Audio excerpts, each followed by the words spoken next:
This presentation was prepared as part of the Health and Policy 360 course at George Mason University on project planning by Julia Rhoda.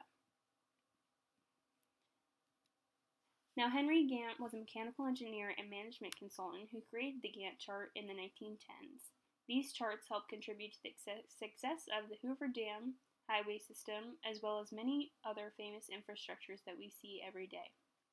The chart is a key management tool used today that provides a graphic schedule for planning and controlling of work. This allows those in health administration to easily be able to identify if a project is on schedule, ahead of schedule, or falling behind. So what is a Gantt chart and its purpose?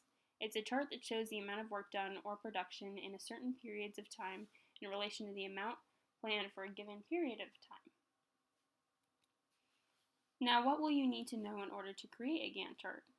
You will need to identify the various activities, when each one is going to begin and end, how long each activity is scheduled to last, where each one overlaps, and the end and start date of the entire project. Now, there are 5 phases of project management. Now, the first thing to do when it comes to project planning is to start off with the initiation phase. This is where the project is selected and defined. This is also the most important phase out of all of them because this can make or break the success of your project. Examples include understanding the skills of a clinical and IT staff, identifying skills that are needed but not available on project term. Secondly is the planning phase. These are where decisions are made about what should be done and what various activities need to be done. Examples include the work plan, time and cost activities, and project risks. Execution and control are generally occur at the same time. In the execution phase, the project team tries to do what was planned. In the controlling phase, the project manager measures the project's accomplishments and compares it to the expectations. Examples in these include conducting and coordinating the ongoing work activities, performing quality assurance activities continuously to ensure the project's objectives are being met and achieved. The last phase is the closing phase. In this phase, the project delivers are accepted and the success is celebrated.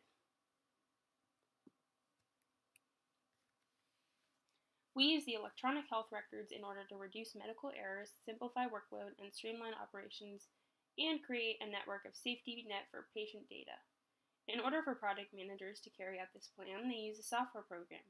You can either use Excel or Microsoft Project, which I will be using throughout the lesson. Both are easy to use and estimate a time frame of the EHR as a whole. For the beginning of the Teach One lesson, I will explain how to use Excel in order to create such a chart that you see on the PowerPoint. First, I created a column for the task name. I broke this down into several parts, including the configuration and training dates, as well to make it easier to understand where the dates came from. Then I put the duration of the task next to it, showing the amount of days it takes to complete each task. The third column shows the start date, and the fourth shows the end date. This will make it clear when it comes to determining which steps follow the other. The first step is broken down in each part starting from the patient information management. You can see here that there are 4 subtasks needed to carry out this service. This will take a complete total of 46 days. Admission, discharge, and transfer will take 35. Patient registration will take 8. Enterprise Master Index will take 3.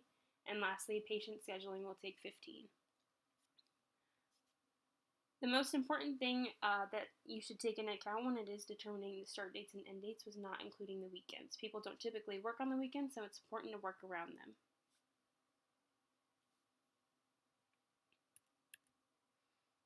Now, the same process for step 1 occurs for each system. You want to make sure that you correctly put the date accordingly. For example, it states that you cannot do the clinical information system until the required configuration of the systems is completing, but not for training in tasks 1, 3, and 4. This means that you cannot work on another part till the other part is completed. This applies to majority of the tasks that are given, so you cannot finish one task without completing the other. An easy way to think about it is finishing classes at George Mason. You cannot take a level 300 class unless you've taken the 200 level prior. The system won't let you override it, and same goes for the electronic health record. They give you a list of tasks, but in order to determine which one's the first one, you need to look at all the things in parentheses to see which one should go first. Now, the dates may change depending on when you decide to create your electronic health record. I did mine starting on March 4th, so some numbers will be different than others depending on when you start because not every month has the same amount of days. So if you get a different number than my example, then don't be alarmed. Now, this is how I did mine. I started off with the patient information management, then I did the laboratory system, pharmacy system, and lastly I went to the clinical information system. Now here are some examples of the Gantt chart. This online software is much easier to use than Excel, so I'd highly recommend finding something online. It allows you to plug in the date, so it does most of the work for you. I only demonstrate the Gantt chart for the patient information management, so the entire chart that you produce will be much larger with more tasks.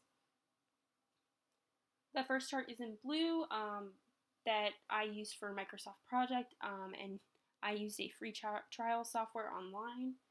Others were also online, but you are more than welcome to try and use Excel if that's easier for you.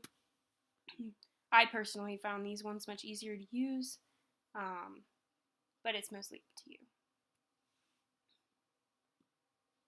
Now, the introspection shows that the project management provides a standardized approach and efficient way for managers to carry out projects tasks over a given amount of time. By using Excel or Microsoft Project, managers are able to document and keep track of their projects throughout their implementation. And that's all.